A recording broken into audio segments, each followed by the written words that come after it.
नमस्कार प्यारे बच्चों, आज मैं आपको अकाउंट्स के बारे में कुछ बातें बताऊंगा।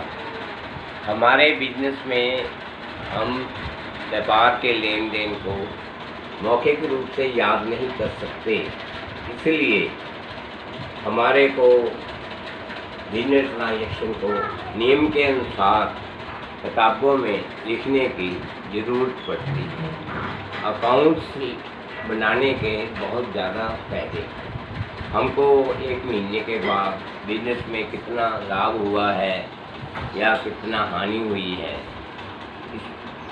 और हमको व्यापार में कितना पैसा लगाया है या हम व्यापार में और कितना पैसा लगाना चाहते हैं, उसके लिए बैंकों से लोन लेना पड़ता है। हम व्यापार में कॉस्टिंग निकालते हैं बिजनेस की, और एक वस्तु हम जो खरीद कर बेचते हैं उसमें कितना प्रॉफिट है। हम बैंक से कर्जा लेना चाहते हैं तो भी हमको अकाउंट्स की ज़रूरत पड़ती है।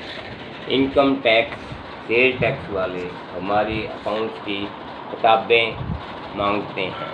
यदि हमने अपना बिजनेस में घाटा हो गया है तो हमारा जो हम देखते हैं क्यों घाटा पड़ा है, इसलिए हमें अकाउंट्स की ज़रूरत है। इंश्योरेंस कंपनियों वाले बीमा करने के लिए भी हमें अकाउंट्स की किताबों की ज़रूरत है। कोई व्यक्ति दूसरे व्यक्ति को अपना बिजनेस बेचना चाहता है और उसमें अकाउंट्स बुक्स बनानी जरूरी होती है। प्यारे बच्चों, पिछले ज़माने में लोग वस्तुओं के बदले वस्तुएं दे देते थे और चीज़ें खरीदते थे। आजकल रुपए पैसे का युग है, इसलिए पैसों से सब ट्रांजैक्शन की जाती है। जो भी व्यक्ति अपना खर्चा करता है वो एक्चुअल में वर्बली अकाउंट्स रखता है, उसको नियम के अनुसार किताबों में नहीं लिखता। किताबों में नियम के अनुसार लिखने के लिए हमें प्रूफ की ज़रूरत है। हर ट्रांजैक्शन का प्रूफ होना चाहिए। जैसे हम माल खरीदते हैं तो हमको बिल लेना पड़ेगा। यदि हम माल बेचते हैं तो हमको बिल और कैश मेमो बनानी पड़ेगी। यदि हम किसी को पैसा लेते हैं उसको रसीद काट कर देनी पड़ेगी। ये सब जो पेपर हैं इनको संभाल कर रखना पड़ता है। अकाउंट्स लिखने के लिए वोचर की ज़रूरत है। वोचर का मतलब है प्रूफ ऑफ ट्रांजैक्शन। इस वोचर को के दो हिस्से होते हैं, एक डेबिट और दूसरा क्रेडिट। जो डेबिट है उसका मतलब नाम होता है, जो क्रेडिट है उसका मतलब जमा होता है। सबसे पहले हम आपको बताएंगे अकाउंट्स में डे बुक की ज़रूरत होती है। डे बुक में एक तरफ हम पैसा रिसीव करते हैं, दूसरे कॉलम में हम पैसा पेमेंट करते हैं। उस ट्रांजैक्शन को, डेली ट्रांजैक्शन को हम उसको डेट वाइज लिखते हैं। महीने में 30 दिन में जो ट्रांजैक्शन लिखते हैं उसको हम एक जगह देखना चाहते हैं।